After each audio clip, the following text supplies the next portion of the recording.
آدم علیہ السلام کے دو فرزند حابیل اور قابیل، تو ان کا آپس میں الجھاؤ ہو گیا، تو اس نے اپنے بھائی کو قتل کر دیا۔ معاملہ یہ تھا کہ جو سلسلہ تھا بقائے نسل انسانی، افزائش نسل انسانی اور فروغ نسل انسانی کے لیے، وہ یہ تھا کہ چونکہ ایک ہی باپ کی اولادیں تھیں، تو جب ولادت ہوتی تو ایک بیٹا اور ایک بیٹی پیدا ہوتی، تو یہ بیٹا اور بیٹی جو ایک دفعہ پیدا ہوئے ہیں، ان کا آپس میں نکاح نہیں ہو سکتا تھا، تو اس کے بعد جو دوسرے بیٹے اور بیٹی پیدا ہوتے تو ان کا مخالف سمت نکاح ہوتا۔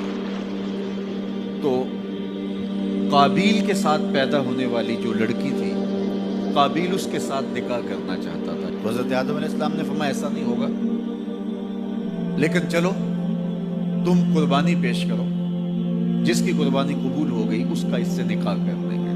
اس وقت جو شخص قربانی پیش کرتا تھا تو وہ جانور ذبح کرے یا گندم یا جو بھی، تو وہ باہر جنگل میں پہاڑوں پہ مختلف جگہوں پہ رکھ دیتے، پھر آسمان سے بجلی اترتی اور جس کی قربانی قبول ہوتی وہ بجلی اس کو اچک لیتی، اس کو جلا دیتی، اس کو کھا لیتی، اور جس کی قربانی قبول نہ ہوتی وہ یوں ہی پڑی رہتی۔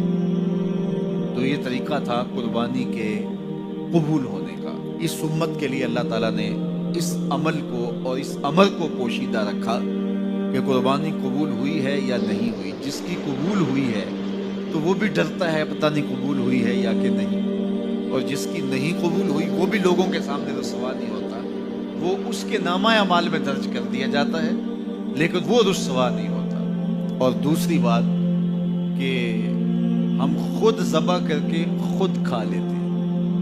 یہ عجیب ماجرا ہے کہ بروز عید قرباں وہی ذبح بھی کرے ہے وہی لے ثواب الٹا۔ خود ذبح کر کے خود کھایا، اس کی کھال بھی اپنے مصرف میں لے کر آئے اور ثواب بھی خود کمایا۔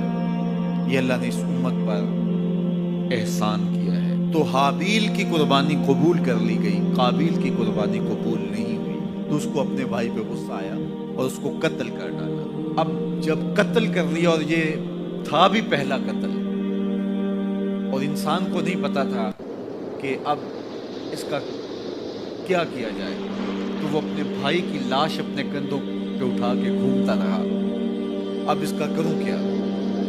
پھر اللہ نے دو کوے بھیجے، قرآن مجید میں وہ واقعہ موجود ہے۔ تو دونوں کوے لڑے، ایک نے دوسرے کو مار دیا، پھر زمین کو اپنے پاؤں سے کریدا اور کوے کو اس کے اندر رکھ کے اوپر مٹی ڈالی۔ تو قابیل نے ایسے سر پہ ہاتھ مارا، کہا کہ یہ کوا جو ہے یہ تو میرے سمجھدار نکلا اور میں نہ جان سکا اور یہ جانتا ہے، تو پھر اپنے بھائی کی لاش کو دفن کیا۔ اب سب سے پہلا قتل اور سب سے پہلی موت جو روئے زمین پہ ہوئی وہ حابیل کی تھی۔ اب قیامت تک جتنے لوگ بھی قتل ہوں گے، جس طرح قاتل کو اس کی سزا اور اس کا گناہ پہنچے گا، یہ سارا گناہ قابیل کے نامہ اعمال میں بھی درج ہوتا رہے گا، اس لیے کہ اس جرم کا آغاز اس نے کیا۔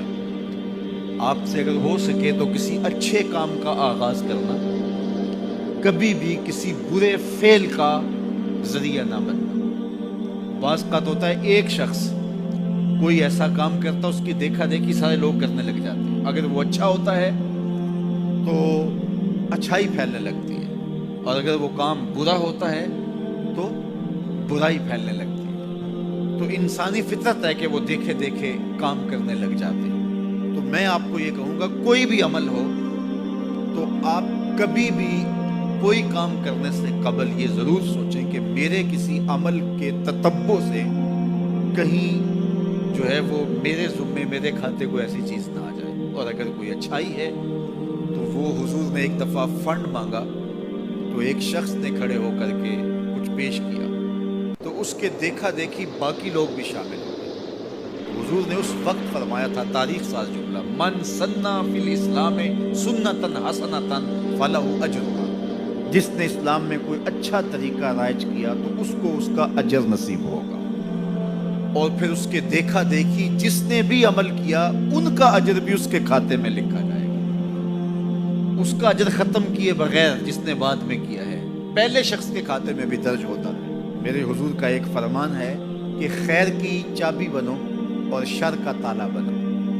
یہ کتنا جامع نسخہ ہے، خیر کی چابی بنو، خیر کو کھولنے والے بنو، اور شر کا تالا بنو۔ کچھ لوگ شر کی چابی بنتے ہیں اور خیر کا تالا بنتے ہیں۔ تو ہمیشہ اپنی زندگی میں کوئی بھی عمل کرنے سے قبل، وہ چھوٹے سے چھوٹا ہو یا بڑے سے بڑا ہو، آپ دیکھیں کہ اس کے معاشرے کے اوپر کیا اثرات مرتب ہوتے ہیں۔ آپ گلی سے گزرتے ہوئے کوئی پتھر کا ٹکڑا اٹھا کے ایک طرف کر دیتے ہیں تو آپ کے دیکھا دیکھی کئی اور لوگ بھی پتھر کے ٹکڑے اٹھانے لگ جاتے ہیں تو پوری گلی صاف ہو جاتی ہے، اور آپ اشارے پہ کھڑے ہیں اور اشارہ توڑ دیتے ہیں تو سارے لوگ جو ہے وہ پہلے جھجک رہے ہوتے ہیں، اور آپ نے اشارہ توڑا تو پھر ساری ٹریفک آپ کے پیچھے چلی گئی۔ اس اشارہ توڑنے کا گناہ جتنا بھی ہے، اس کا جو بھی لیول ہے، جس طرح آپ کو ملا اور بعد میں جو آنے والے، وہ سب کا گناہ آپ کے کھاتے میں بھی گیا، اس لیے کہ ریت آپ نے ڈالی ہے، باقیوں کو حوصلہ آپ نے دیا ہے۔ اس طرح بہت ساری چھوٹی چھوٹی باتیں ہیں جو اپنی زندگی کے اندر آپ خود غور کر سکتے ہیں۔ تو کسی کو گالی بھی نہ دیں، اور